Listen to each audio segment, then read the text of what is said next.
Always side with the person you're with. No Will and Jada shit. Never publicly put them down, ridicule, disagree with, shame, nothing. Like you always have to support one another. I don't give a shit if my wife stood on stage in front of the entire world and confidently said, 2 + 2 is 7. You're damn right it is. We're going to figure out what formula she used to arrive at that conclusion in private. But as far as everyone else is concerned right now, 2 + 2 is 7 according to us.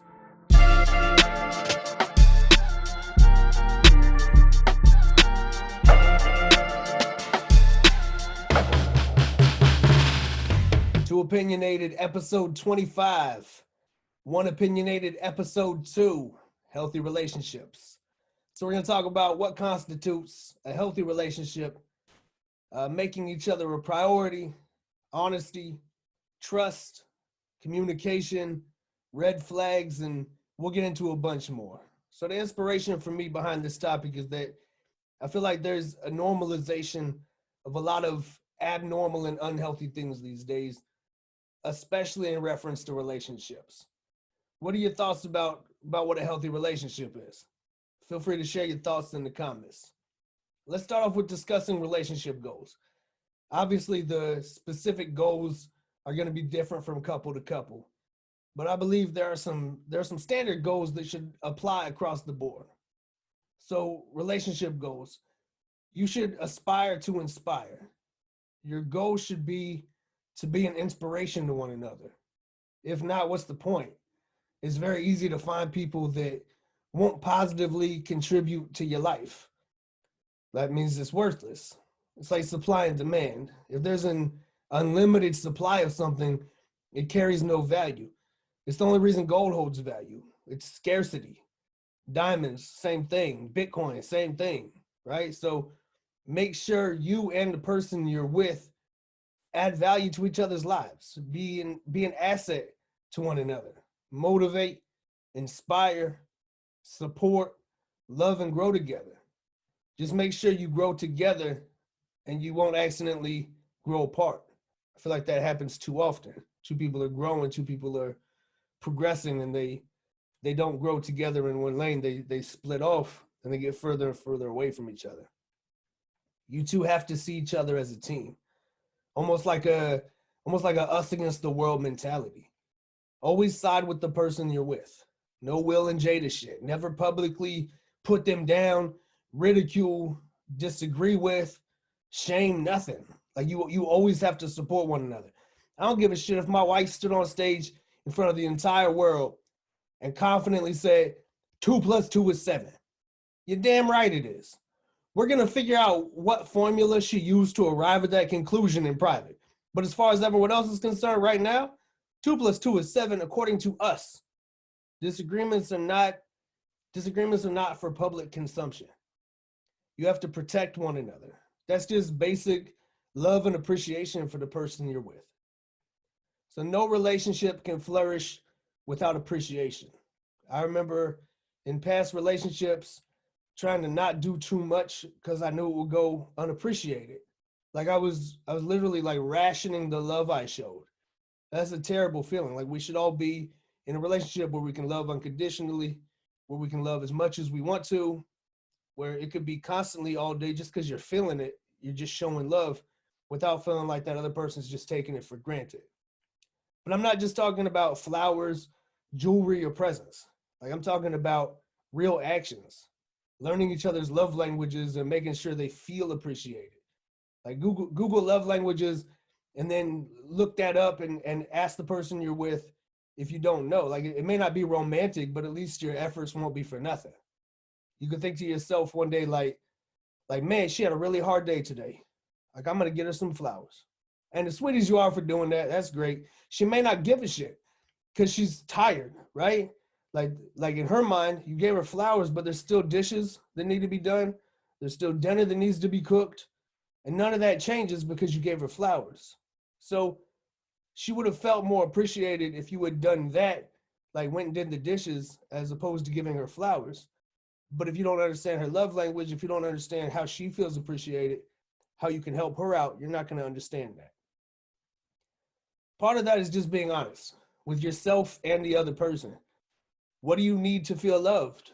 Like, what do you need to feel supported? What do you need to feel appreciated? And have you told them that? Or are you hoping that they just figure it out because, we're 13 years old. This is our first relationship, and sitcoms told us how we should act and what we should expect for someone else. Like, they should just read my mind. Like, if he doesn't know, then I'm not going to tell him. You need to tell him, or else he's not going to know. Like, don't play games with your relationship. Don't wait for them to read your mind. If you really knew me, then you would know. Don't play games. Like, communicate. The longer you're together, you will pick those things up, and you should appreciate that you pick those things up, but don't have that be an expectation. Be genuine, set boundaries, respect the other person's boundaries, and have the expectation be that your boundaries are respected as well. I think that should be pretty standard. Sometimes those boundaries may be hard to navigate, but that's a conversation that needs to be had without any judgment. You need to be able to say what you need. You need to be able to say what you want. You need to be able to say what makes you feel safe, loved, welcomed, respected in your relationship without the fear of judgment. Like with me, like the smallest lie is the biggest lie. Like I know that about myself. I require 100% honesty in my relationship. I don't trust anything in this life. So I feel like if I have to question you, then I'm done. Like that's me being honest with myself and a boundary I set. I know me. I'm too paranoid to have to dissect what you tell me to find the truth. Like I know, and I can say confidently, I don't have the heart for it. If I have to question a piece of something, I just throw the whole thing away. I don't have the energy or the effort to go dissecting through everything to say this piece is true, this piece is false. Oh, she was lying about this, but she was telling the truth about this. Just don't lie to me. That's what I need. You have to get comfortable having those uncomfortable conversations. But they need to be conversations, though. It doesn't need to be a fight. It never needs to be a fight. I hate when people say, like, oh, fighting is just passion. Like, I'm just really passionate. I'm passionate. I go on rants. I get all hyped up. When I talk to my mom, she's like, oh, calm down, Noah. Like, I'm not even upset. I get passionate. So I understand that. But when you're talking to somebody that you love about you guys, about your relationship, there's no reason for it to turn into a fight. So when people say fighting is just showing passion, to me, that's an excuse. Like, that's not passion. That's lack of communication skills and respect for that other person. You got to learn to communicate your differences without fighting. And it can be hard to listen and not be defensive, especially when you don't understand what the other person's upset about. But the key is to try to listen to understand. Like, don't listen. She starts off here and you hear one little piece and you feel emotional about that. You're like, I'm just going to hold on to this and wait for my opportunity to talk. I'm not going to interrupt so she thinks I'm listening. I'm going to nod along so she thinks I'm listening. But I'm just waiting for my opportunity to spring back like, oh, and at the beginning of that 10 minutes that you were talking to me, I remembered you said this. And you have to listen to understand their points of view. Don't listen to reply. Try to truly understand why they're upset or what the different points of view is. The best way to do that is from the beginning, is going into the disagreement with the understanding that the only way to win is if you both end the conversation feeling respected and understood. You're a team. So one of you happy while the other one is happy is wild. Like if you don't want the person you're with to be happy, you should just like get some houseplants and leave that relationship alone.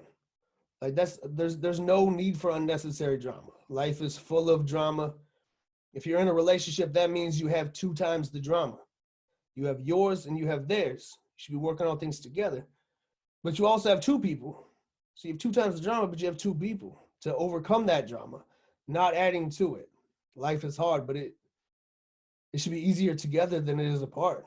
We'll talk about red flags later, but I feel like if you're finding that life is easier, not on a day, not on a week or a month, not on a rough patch, but you're looking back between like a large sample of time and you're saying to yourself, man, life is a lot easier when we're apart. Life's a lot easier me being single than it is being with this person.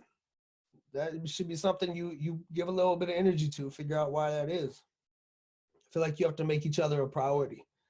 So fellas, like if you're not ready to put that woman above all others, That means any female friends you have, your sisters, your own mama. If you're not ready to put that woman above every other woman in your life, then don't marry her. Don't make her your wife because you're not ready to be her husband. And vice versa. Ladies, if you don't come before all of the men, brothers and father included, don't make him your husband because you're not ready to be his wife. And don't be talking about, oh, but my daddy now. Look, I'm your daddy now. Jokes aside, though, it's if longevity is the goal, right?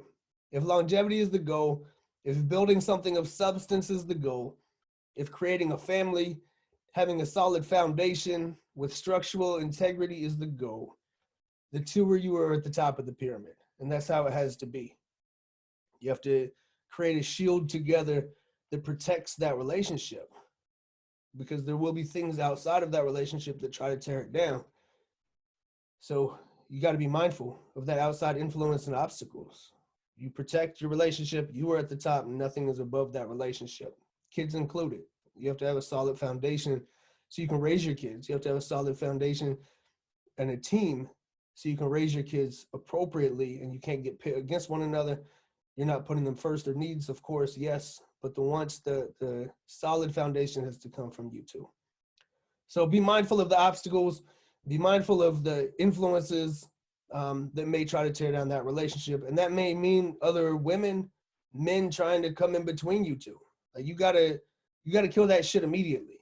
I feel like it's a simple mindset change. Like in my younger days, if I was in a relationship, I might have been flattered if another woman came up and tried to talk to me or try to get with me or try to whatever. Now I feel like other women that try to cross that line, like I look at them as my enemies. Like think about it. You got a good thing going on and someone's trying to come in and ruin that for you. Simplify it. It's not this woman's coming in, oh, I have an opportunity. It's this person is trying to come in and ruin what I have going on is good for me. I'm not flattered by that. So you just got to keep it moving. I'm good. I don't want no part of that. Stay your ass away from me. We're building over here. You coming to destroy. I'm not flattered. My guard's up. That interference or other people trying to destroy what you're building can come from a lot of different places that you wouldn't even expect. You also got to be careful of jealous friends trying to ruin your relationship. You may find, especially for women, from my experiences, I'm sure it's men too, but from my experiences, sometimes a woman's friend may want to ruin your relationship because they're alone. There's a lot of outside negativity that will try to come in and tear things apart. So you have to be mindful of those obstacles and communicate with one another. That's a paramount theme through all of that is communication and not competing. Don't compete. I believe playful competition is healthy. My wife and I always super competitive. We place bets on video games. We'll go outside and we'll play a horse, we'll play basketball, or I'll just shoot a shot and we'll bet money on if I'm going to make that shot just for fun. So I think that competition, we watch TV and bet on people that are just it's not even a competition. People are just doing things. I bet this person lasts this long doing whatever it is. The competition is always there and I think it's fun, right? But competing about who's right all the time or who gets their way, like that's draining, right? So it goes to add to that unnecessary drama. It drains the good energy from your relationship, and you're not going to have a whole lot of time for the positives if it's just always negative drama and draining behavior between you two. You can't let pride get in the way. You got to celebrate each other's successes. You're a team. Like their win is your win. It's crazy to me. Like some dudes are so insecure that they have to make more money. They're so insecure that they have to be more successful. They're so insecure that they don't want their woman to be able to stand on her own 2 feet without them. Like I want, when I die, my death to affect my wife as little as possible. Obviously, it's going to on an emotional side, but financially, I want her good. I want her to know how to fix the car. I want her to know how to do stuff around the house. I in no way feel like I need my wife to need me. So you celebrate those wins, celebrate those successes. You are a team, again. So their win's your win. You can't feel more important in your relationship and don't expect support without giving the same amount of support to the person you're with. You can't, like with me, I do music often. I do this often. Right now, my wife's with my son, taking care of him. and I have her support, how dare I, when she wants some time, be like, oh, what about Lil Noah? Like, who's gonna take care of him? Me. Like, that support has to go both ways. Relationships take sacrifice, but everything should be in the name of us. It should be as selfless as possible. And side note, on compromise is great. Compromise is a beautiful thing. It's necessary in any healthy relationship. But if you have to change who you are, not because you want to, but because you're told to, then it's probably not the healthiest relationship that you're in. You always have to consider your boundaries and whether your morals are aligning or not. And a few don'ts with this, like, don't do anything for the gram. Don't do shit for social media and other people to think you're great. Let's take these photos. We just got done fighting, but let's take these photos smiling. I might still have a black eye from earlier because I said something slick, but I'm gonna put on some sunglasses. I want the world to think that we're cute. Knock it off. Like, with the couple goals and the bullshit, like trying to be the cool kids. Like, not everything is for public consumption. Another thing, keep shit to yourself. It doesn't mean you can't post. It doesn't mean you can't, you take a trip or whatever, you do your thing. A lot of people are doing it, cool.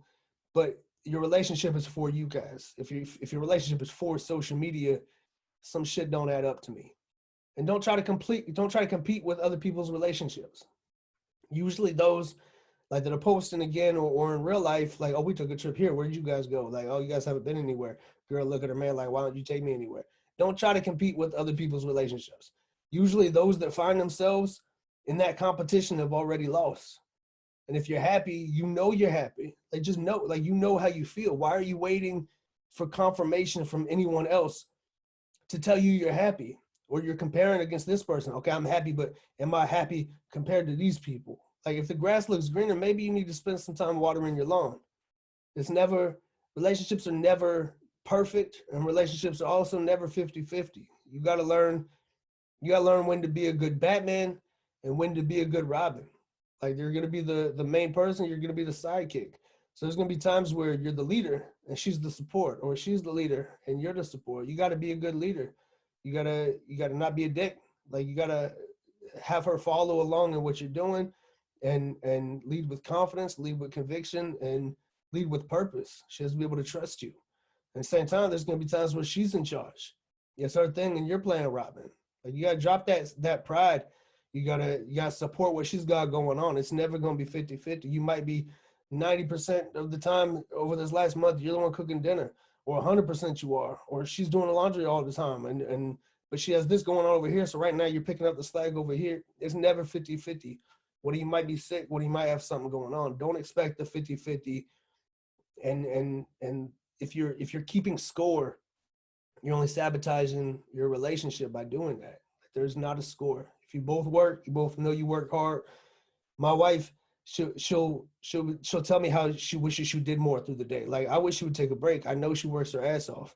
So for me, like, if she spent all day sitting down, cool. Like, I beg her for that. Like, relax. Like, you do too much, right? I'm not gonna ever question her work ethic. I'm never gonna question what she has going on, and I'm not gonna keep score. Oh, I did this. What have you done today? That's bullshit. So women and men are very different, though. And individuals are very different. So it's understanding what each of you brings to the relationship and valuing those attributes and the contributions. Like, back in the day, or even now, like, women who play a more, like, traditional role in the family of taking care of the kids, managing the house, and being the glue that holds everything together are grossly underappreciated. I say that for a fact, especially now having a son and watching my wife, but just knowing what my mom did, seeing what work goes into it. Like, I spend 2 hours alone with my son and I'm like, where's my wife? Like, you got to come in here. Like, it's hard. It's a lot of hard work. And I think that's why everything got messed up in the first place. Like, back from when women traditionally were at home and men were workers, because men would come home and they would underappreciate their wife for everything she does. Like, it's not just sitting at home watching TV. Like, there's a lot of shit that goes into that. So, fellas, if that's the role your lady plays, put some value on that, because ain't nothing gonna tear that entire relationship down faster than someone in it not being appreciated for what they bring to the table. I'm not appreciated for bringing this to the table. I'm gonna bring a little bit less, and then maybe when I do pick it up, you'll appreciate what I brought because you weren't appreciating it before. I feel like it's human nature to stop working when people aren't appreciating the work that's getting put in. And real quick, it's 2022. I feel like this concept is foreign, so I want to address it. I don't care what she said. I don't care what she did or she does, or how emotional you are, or how she makes you feel. You leave that relationship before you ever consider putting your hands on a woman. You can feel like she's the biggest bitch. It doesn't matter, because the truth is, the moment you put your hand on a woman, the only bitch is you. A man can never hit a bitch. The moment you do it, you're the bitch. The moment you do that. So just leave that relationship. There's no point to do it. When you get to that point, look what she makes me do. Look how mad, how angry you make me. It's impossible to win that situation. If you feel that badly, just leave the situation. Take ownership. So that goes with that. Take ownership of your actions. Take ownership of how you feel. If you're feeling that badly, take ownership and take action. Your triggers are called your triggers for a reason. Like, that's not to say the person you're with can't or shouldn't help you overcome them, but those are your triggers. Same as your anger, your addictions, bad habits, whatever. Like that's yours to own and overcome. Like, it's not for you to blame the one you're with for triggering you or making you act a certain way. If they got that much control over you, we got a much bigger conversation that we need to have. Like, take your ass to rehab, seek anger management, counseling, some self-reflection, put the work in. Even if those things stem from traumas you had earlier in your life as a child, as whatever it is, it doesn't have to be your fault to make it your responsibility to fix it. That's on you. And when something is your fault, just own it. You're not perfect, and there's no room for a narcissist in any healthy relationship. You have to be able to stand on it and say, like, look, I was wrong here. I made a mistake here, and move on.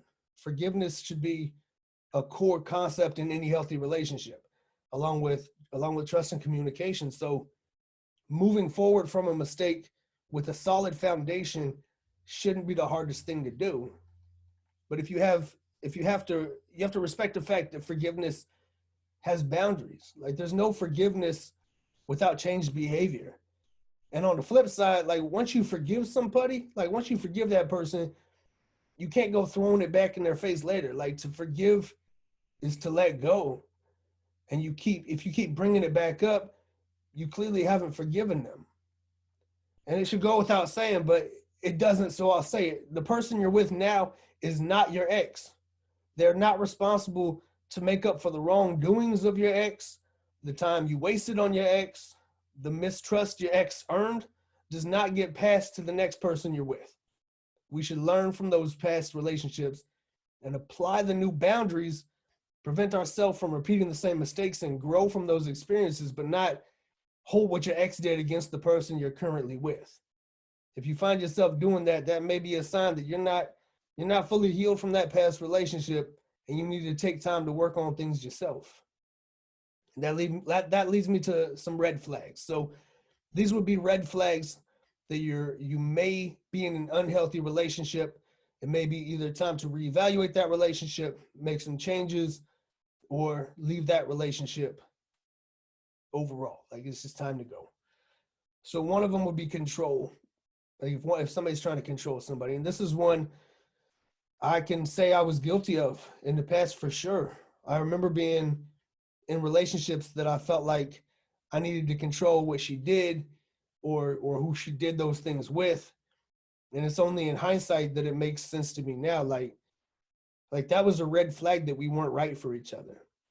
Like, we didn't have the same morals. We didn't have the same values. We didn't have the same view of right and wrong.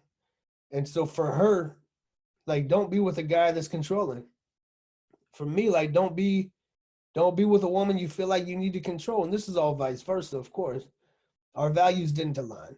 So now that I'm married and I've been in a relationship approaching 7 years, it makes a lot more sense. I never once feel the need to control my wife because I truly respect who she is. And it's hard.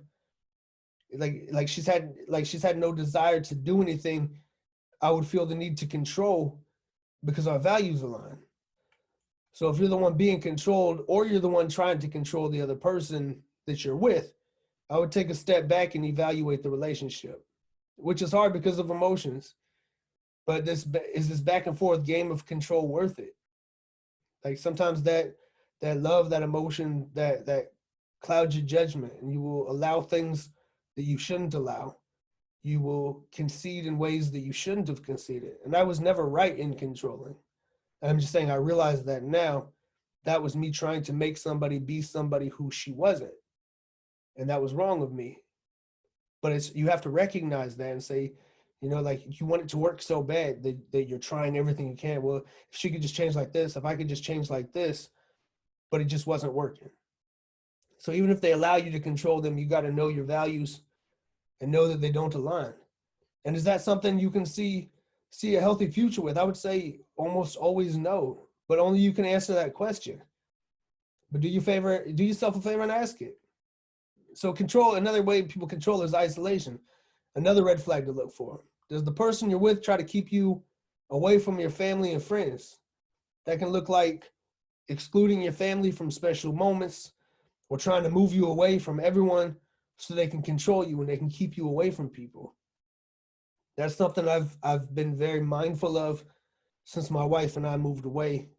We were together for about a year. We moved 700 miles away from all of our family. And it was important for me because I know she moved for me. I needed to leave California. And I know she moved for me. So I wanted to be very mindful of her I didn't want her to feel like I was trying to take her away. I didn't want her to feel like I didn't want her to have a relationship with her family and friends. It was important to me that she knew I wasn't in support of those relationships and that I didn't want that control. Another red flag would be if the person you're with is overly critical. If you feel like you're always wrong in your relationship and you can't do anything right, or that you're made to feel like you're not good enough or not smart enough, it's a huge red flag if you feel like the person you're with treats you like you're beneath them. Also, if your success, if your dreams, if your goals or ambitions are seen as less than theirs, if it's always you're told to make that take the back seat, that's an indication that you're in an unhealthy relationship as well. We've touched on this one a little bit earlier when talking about communication, but if everything's a fight, screaming, cussing, if you can't talk to each other with respect, name calling, and then especially if things ever turn physical, like that's not a sign. If things turn physical, that's not a sign. That's a definite indication that you need to get away. Like that's a relationship ender. There's never a right time for violence in your relationship. And there are dedicated domestic violence supports near you that I hope you take advantage of if you ever find yourself in that situation. And the last red flag that I'm going to touch on, this one's more broad but still very important. If your morals don't align, it's going to be a huge red flag. That encompasses almost everything we've discussed. That encompasses almost everything you will encounter in life. Your morality will lead your decisions and the way in which you choose to treat one another. Your morals are your foundation. So if your morals don't align, that's like investing everything you have in building your empire on a failing foundation. I'm not telling you what your morals should be. That's on you. But if your morals don't align with your partner, with the person you're with, that's a huge red flag that you're gonna eventually run into a crossroad, and it's gonna be your morals or their morals if they don't align. Existence is gonna be and will be your existence will be miserable trying to make it work with the wrong person. So you have to ask yourself a lot of questions when going through a relationship, when building a relationship. Sometimes holding on is strength, and sometimes letting go is. What are some red flags that would be deal breakers for you? Again, I'd love to hear your thoughts down in the comments. Your relationship is your relationship. I'm going to close with this. This will be the last one. Your relationship is your relationship. What's right for you isn't going to be right for everyone. It's like I tell people, like I try to be very careful giving specific advice because I don't know all the ins and outs of any relationship besides my own. And what's right for you may not be right for someone else. So it comes down to what you feel is right for you. Like, what are you willing to endure? Is the relationship you're in worth the effort? And do you feel respected, valued, loved, and appreciated? There are core elements of a healthy relationship, as well as universal toxic traits and red flags that would signify you deserve better? The answer to a lot of these questions lives inside every individual's heart and mind. But since we're exploring the questions, I hope everyone can apply their answers. Honestly, though, sometimes the only question that matters is, do I know my worth? Two Opinionated, episode 25, Healthy Relationships. See y'all next week.